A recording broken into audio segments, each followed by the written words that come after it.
Setiap orang pasti pernah mengalami apa yang disebut dengan kekecewaan. Apa sebenarnya kecewa itu? Kecewa adalah perasaan menjadi tidak bahagia karena ada ketidakmampuan untuk menyatakan harapan. Kekecewaan kepada Tuhan bisa juga karena kecewa terhadap keadaan yang kita alami, penuh dengan penderitaan dan pergumulan.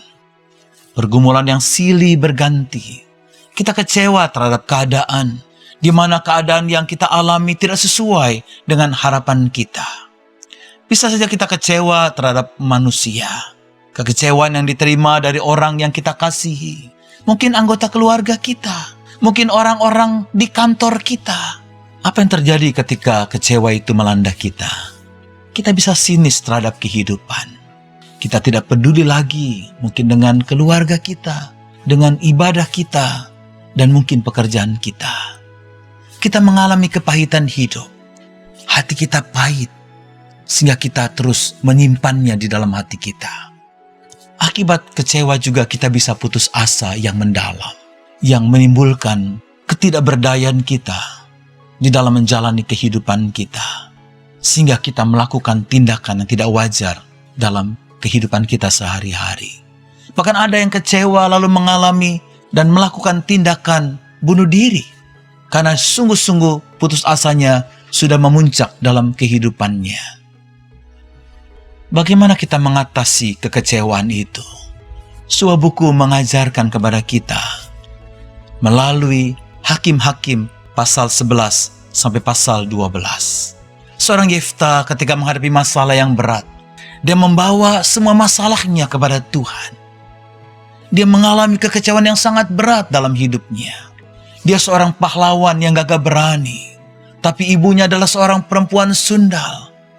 Dia tidak dilahirkan dari perkawinan yang sah. Dia sempat diusir oleh saudara tirinya.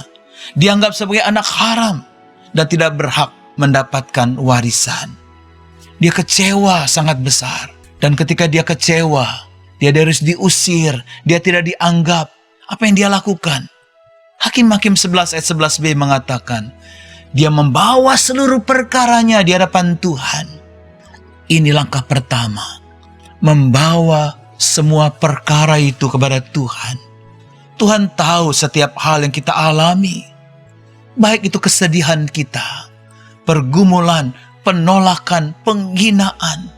Bahkan Matius 10 ayat 30 mengatakan, Tuhan mengetahui setiap tetes air mata yang kita keluarkan.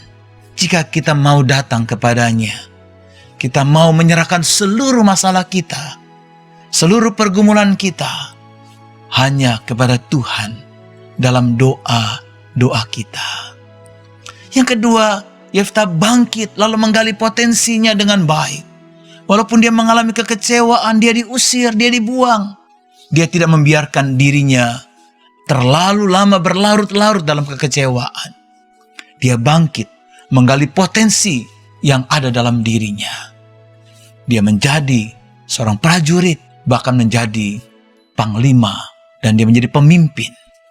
Lalu yang ketiga, dia tetap setia di jalan Tuhan. Dalam Hakim-Hakim 11 ayat 29 sampai Hakim-Hakim 12 ayat 7, Tuhan memberikan kemenangan kepada Yefta dalam peperangan melawan Amon. Dia bernasar kalau pulang dari peperangan akan mempersembahkan apa yang keluar dari rumahnya pertama kali. Ternyata anaknya, dia tetap setia di jalan Tuhan. Dalam segala perkara, ia tetap bergantung kepada Tuhan sepenuhnya. Walaupun kejadian itu mengecewakan. Dan dia menyerahkan segala kekecewaan kepada Tuhan. Karena Tuhan akan melakukan perkara yang besar dalam kehidupannya. Inilah yang bisa kita pelajari. Jangan pernah putus asa. Sekalipun kekecewaan melanda hidupmu.